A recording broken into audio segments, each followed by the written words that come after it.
Your sourdough starter is a living thing, a colony of wild yeast and good bacteria that feed on the flour that you give them. When they eat, they produce gas, and that gas is what makes your starter bubble up and rise. So when it's not rising, something is interrupting that process. Let's go through the 5 most common reasons, starting with the most common one. Hello everyone, welcome back to the channel. If your sourdough starter is not rising, don't throw it away just yet. In most cases, she's not dead. She's simply hungry, or too cold, too young, or being fed in a way that makes the rise difficult to see. So in this video, we are going to look at the most common reasons your sourdough starter is not rising. Then I will show you a simple rescue routine you can follow.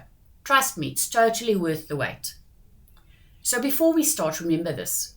A starter does not have to double in exactly 4 hours to be healthy. Every kitchen is different. Your flour, water, room temperature, and even the shape of your jar can change what you see.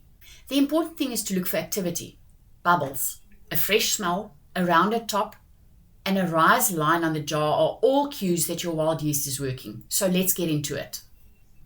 So reason number 1 is that your starter is still too young.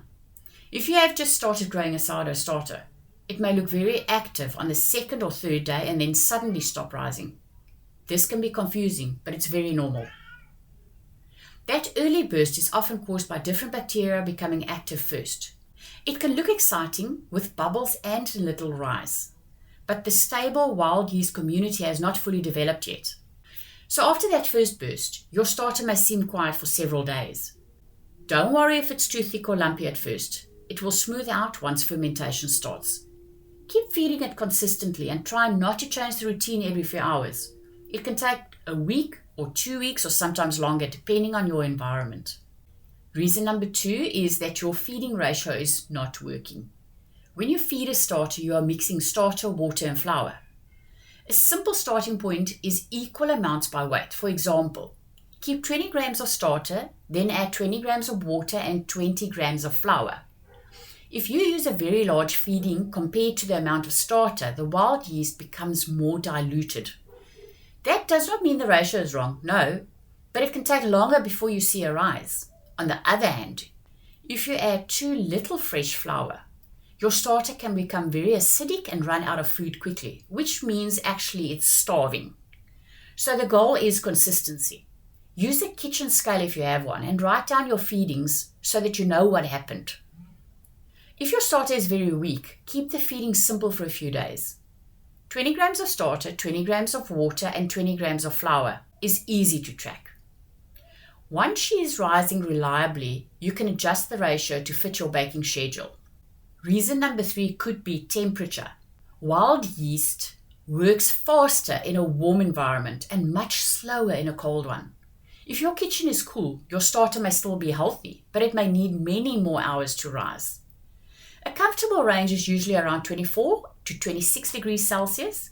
You do not need a special machine. A warm shelf, a switched off microwave, or a cupboard away from drafts can help. Just be careful with direct heat. A hot oven, a sunny windowsill, or a heating pad can make the starter too warm and damage the culture. Gentle warmth is what we want. If your water is too cold, the yeast goes dormant and barely wakes up.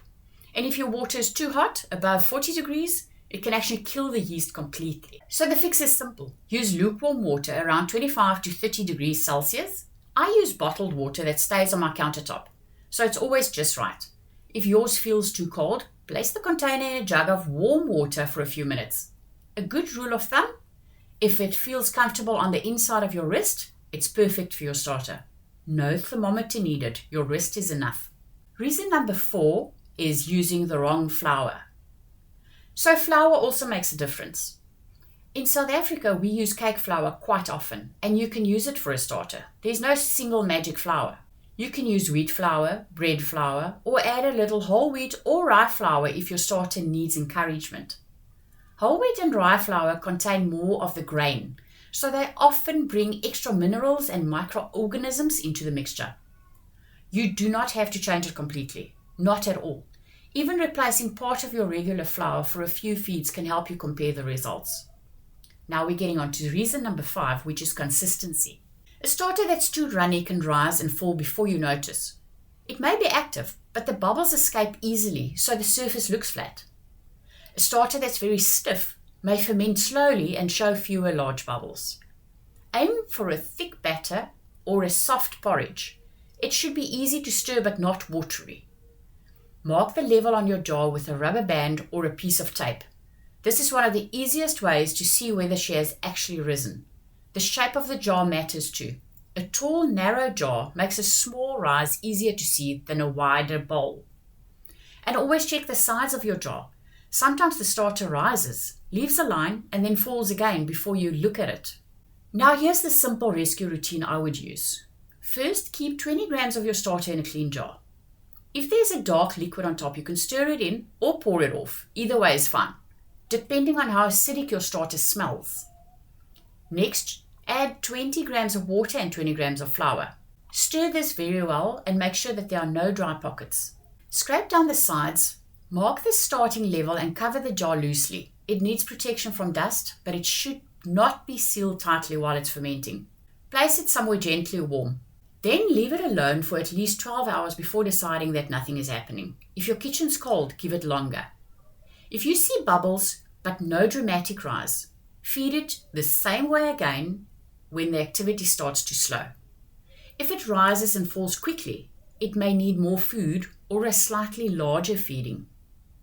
The key is to watch the pattern instead of feeding only according to the clock. And please do not keep removing all of the starter and replacing it with fresh flour every few hours. That can repeatedly dilute the culture before it has time to build strength. So how do you know when your starter is ready to bake with? She should have a pleasant, tangy, or yeasty smell, visible bubbles throughout, and a clear rise after feeding. The top may look rounded or slightly domed. You do not need to rely only on the float test. The rise, smell, and bubbling pattern are more useful together. If your starter smells unpleasant in a rotten way, or you see pink, orange, or fuzzy mold, it's safest to discard it and begin again with a clean jar. But if she simply smells sour, fruity, or a little sharp, that usually means she needs a consistent feeding routine. She's just a little bit hungry. So the short answer is this. Your sourdough starter is probably not rising because it is too young, too cold, too diluted, too runny, or being checked at the wrong time. Start by keeping the routine simple. Use equal amounts by weight. Keep her gently warm and mark the jar. So this is very simple once you know the sequence. If you found more tips or shortcuts, leave them in the comment below. I would love to learn from you too. And if this video helped you at all, remember to comment and subscribe to the channel. I'll see you in the next video. Bye.